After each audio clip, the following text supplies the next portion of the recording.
Welcome dito sa Risan Charong. Reading nito ay for collective for anyone who can resonate. Sa reading nito, this is a general and a collective reading. Your energy at this time.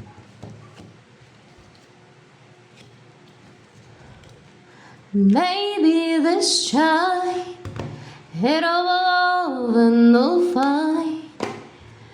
Maybe now they can be more than just friends. She's back at its life when she feels so right. Maybe this time love wouldn't. Oh. Yung mga spiritual na wini-wish nila sa'yo, ayun, nag-antay sila ng resulta kasi hindi pa nag-grant. Spiritual na ginawa nila sa'yo. Alam ha? Hindi spiritual. Pagsumon. Hindi yan. May ginagawa sa'yo, manipulation siguro. Manipulation to.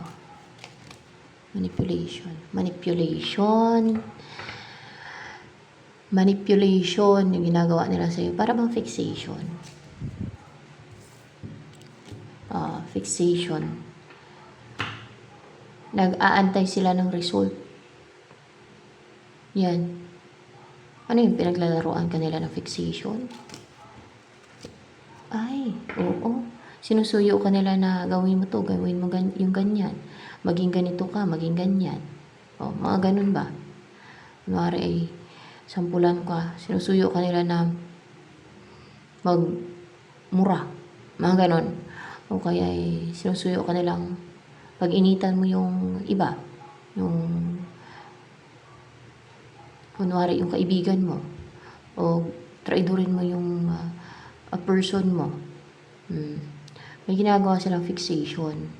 Ano ba yung fixation na ginawa nila sa'yo?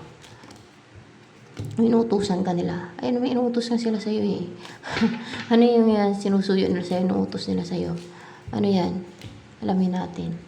Na you will act foolishly. Yung magpadalos-dalos ka, maging parang mukhang fool, no? Maging ganon. Na maging magmukhang foolish ba? Oh. And parang bata isip. Uy, oh my God.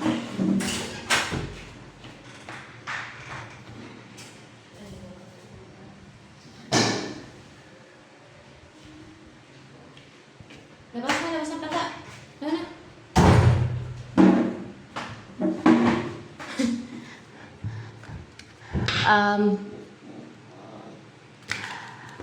Oh my gosh. Yan ang kanilang ginagawa. Pinaglalaruan kanila ng fixation. Parang sinusulsulan kanila. Yung hindi yung sinusulsulan, kundi inuutusan kanila. Anong tingin nila sa sarili nila? Powerful? Hindi naman. Believe sila sa sarili nila.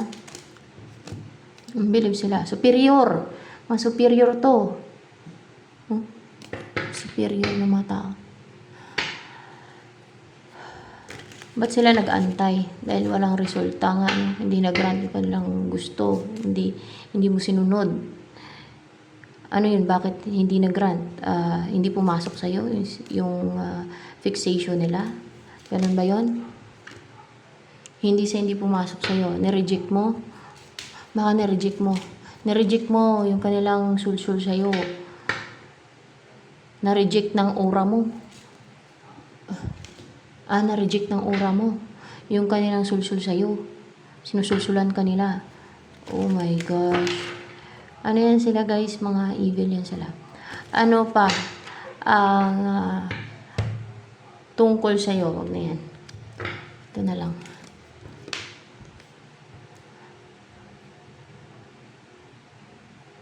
Ikaw ba itong Knight of Swords? Pwede kasing iba yun. Hindi. May magte-take ng action sa'yo. Courageous. Parang naging impulsive and brave. Sino yung magte-take na action sa'yo? Yung Knight of Swords na yan. Nasasaktan siya, guys. Ayan, oh. Or feeling betrayed. Feeling na betrayed. Or nasasaktan. In deep pain. Parang ganun ba? May mga nagagalit sa'yo dahil nasasaktan sila. Ganun. Hindi. Ano yan siya?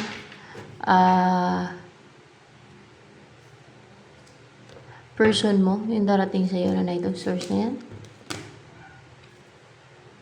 Hindi mo yan person. May devil na paparating. May devil na paparating. Atake sa sugod.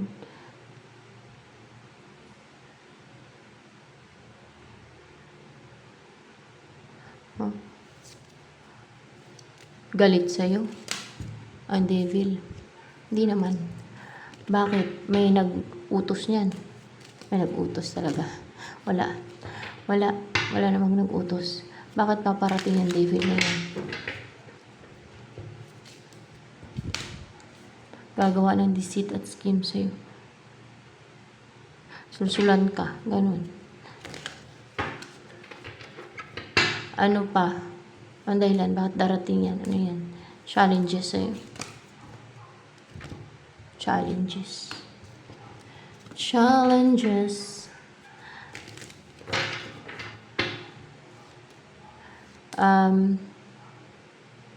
Naalaw ba ng God yan? Oo, inaalaw ng God eh. Kaya darating sa'yo kasi inalaw ng God eh. Challenges. Ganun kasi. Dapat hindi na iaalaw ng God. At inaalaw pa kasi. Magtatagumpay ba itong devil na to? Hindi siya magtatagumpay. Hindi naman siya magtatagumpay. So ano pa? Ang darating sa'yo.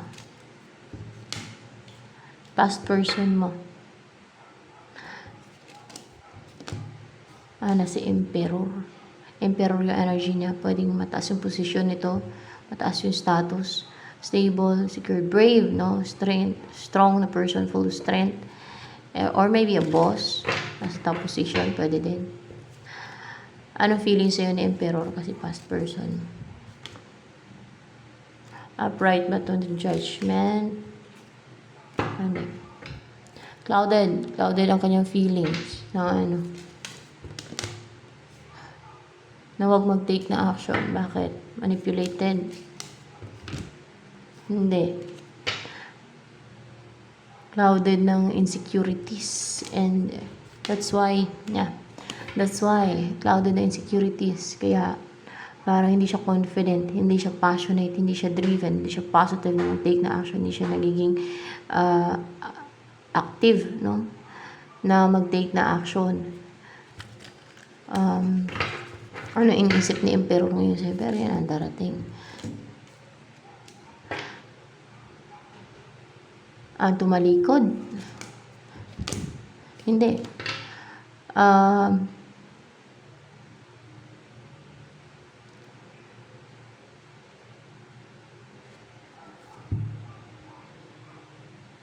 May pagtalikod.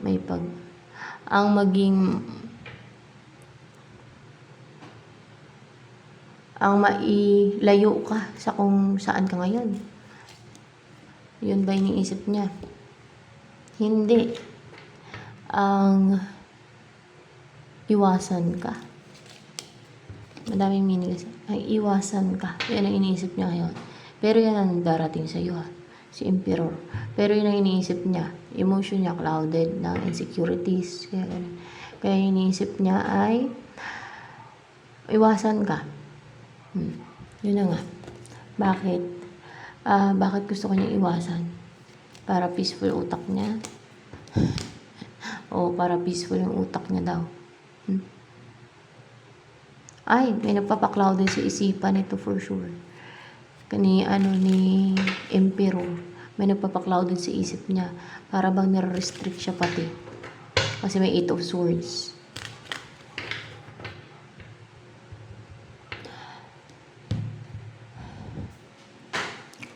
Clouded ang kanyang judgment. Tingin niya pagka nag-take siya ng action sa'yo, ay ang problema lang siya, may problemado, ma-stress, mga ganun ba? Kaya, naisipan niya umiwas na lang. Ano ang iniisip ngayon ni Emperor na to sa'yo? Maliban doon.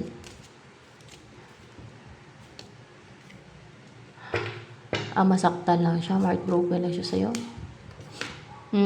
Pag nag-take siya ng action, di ba, clouded yung utak na. Message ng angels for you, pero yun ang darating.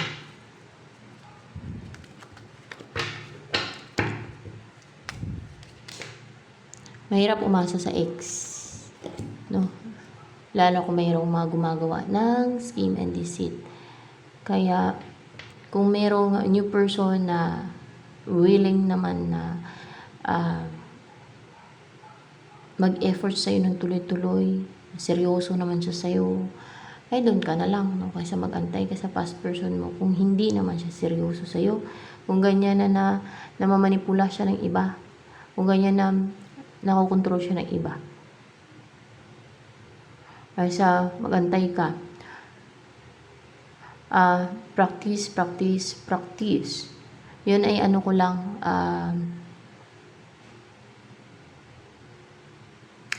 opinion ko lang yun, guys, no? Kaysa mag-antay kayo, may stress lang kayo antay, di ba? Kung meron namang new person na dumating sa buhay ninyo na seryoso sa inyo at mabuting tao naman, bakit hindi tanggapin, no? Para stable kayo, pag may partner kayo, stable kayo, hindi kayo na-frustrate, kakaantay, no? Sa past person ninyo. So, ganun. With daily practice, you can polish your skills and talents and increase your confidence. Sa araw-araw na pag-practice daw, pagpa-practice, may mapapolish yung skills mo at yung mga talents mo at tataas yung confidence mo. Ayan. Ano naman ang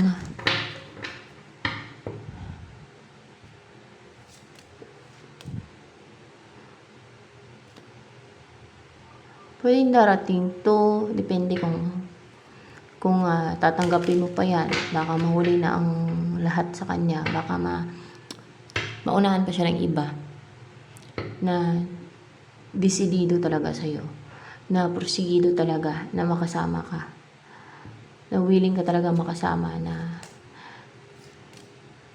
kumbaga go siya, ganon. Ito kasi parang nag-hold back pa nagpaparestrict pa siya mahina siya. So, ano pa, ang possible na mangyayari sa inyo ni Emperor na to, past person mo yan.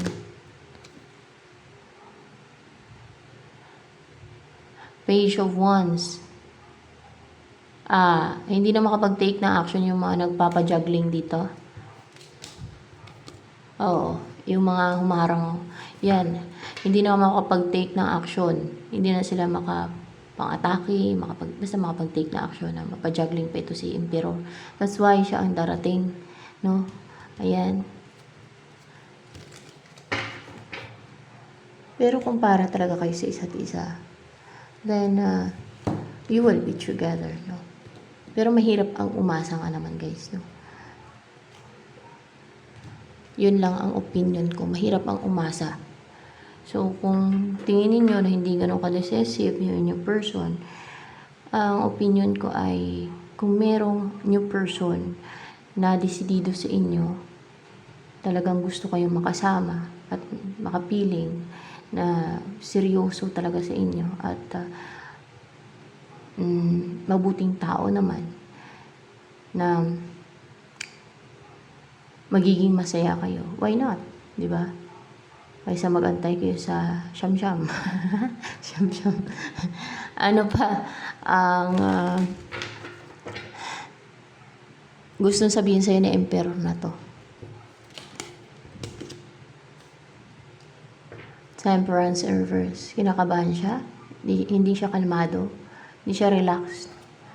Paano kasi kay na-restrict siya, clouded yung isip niya, pati emotion niya, clouded yung emotion niya. Gusto niya sana magkaroon ng new beginning sa inyo, kaso kinakabahan siya. Kinakabahan siya. Habang nag-iisip siya, kinakabahan siya. Paano kasi clouded nga eh, pati emotion niya clouded, yung isip niya clouded. Kung magpapadala siya sa mga nagka-clouded sa emotion niya at sa isipan niya, ay talagang walang mangyayari, no? Ganun. So, ayan. So, ano pa ang possible na next na mangyayari sa inyo na Emperor na yan? Emperor! Magkakaroon ng stability because this is stability, oh. O, si Emperor to, yung Nine of Pentacles. Na makapag-message niya sa may ibon, no? Naging confident na siya, hindi siya mahihain, positive na siya, brave na siya, may color red and yellow. Stable na siya na kontakin ka, na i-message ka, ganun. Well, malalaman nyo na lang yan kung sa inyong reading pag nag-message nga yan, no? Kasi parang agaw-agaw pa to eh. Parang nakokontrol siya, napipigilan siya. Actually, mahirap naman talaga yun. Pero, kung hindi siya ganun ka-decisive or decidido to be with you, ay makokontrol siya, mapipigilan lang siya. Walang mangyayari sa inyo. No? Maliban lang siguro kung yung God na mismo ang magsama sa inyong dalawa. Yung pagsamahin na kayo ng God, di ba? Wala na talagang makakapigil doon. Pero kung sakali na makita naman ng God na hindi naman siya ganun kaprosigido, kadesidido, kailangan pagsamahin kayo yung dalawa, di ba? Pwedeng tinetest lang to eh, yung person mo, kung gaano siya kadesidido na i-pursue ka sa kabila ng mga challenges, sa kabila ng may mga nang atake. Ayan.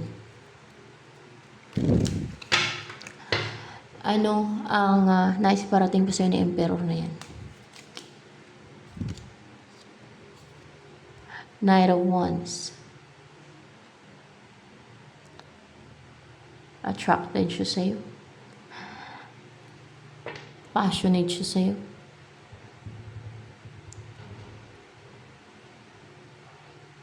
Gustong-gusto niya mag-take na action. Pero, naguguluhan siya, nalilito siya. Meron nga nagugulo at meron nang lilito sa kanya. Kasi clouded yung isipan niya. Meron pating nag-restrict sa kanya. Page of Cups. Gusto niya mag-offer ng cup of love pero nalilito daw siya. O maybe may option siya at nalilito siya. Sa kung sino yung offer niya ng cup of love. Ano ba yan? Nalilito siya kung sino yung offer niya ng cup of love? Ganun ba yan? Oo, kung sino yung asawahin niya. Hindi. Kung sino yung perfect match niya. Hindi, kung sino yung person niya. Kung sino yung person niya. So, may option siya. Kung sino ang i-person niya talaga. No? So, ayan. Ano ang next na mangyayari sa love life mo? Baka may iba pang darating. Kasi pag ito, madami siyang option. May mas stuck. May mas stuck. Yung mga humahadlang sa inyo ng person mo. Yung man nang-ispiya, nang-spy, nang-babantay sa love life mo, mas stuck sila. May-unite kayo ng person mo. Kung sino man yung person mo na magkakaroon ng union sa inyo. Pwedeng ito si Emperor or kung sino man yung the one for you. Sino yan? Yung magkakaroon ng union sa inyo. Si Emperor ba? Si Emperor daw magkakaroon ng union sa inyong dalawa. Ayan. Pero,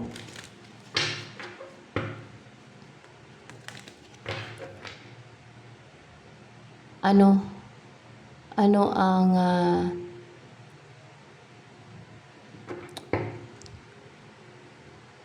next pa na mangyayari sa inyo na emperor na yan. Pag nagkaroon ng union na sa inyo. Yan ang mga possible na mangyayari. Positive, guys. You will live a positive life. Inspired life. May inspire ka. May inspire kayong dalawa. And positive yung inyong buhay. Positive kayo. Talagang ma-enjoy nyo yung time nyo together. Ayan. Positive ang mga mangyayari. So, ayan. Ito na lamang for collective reading, guys.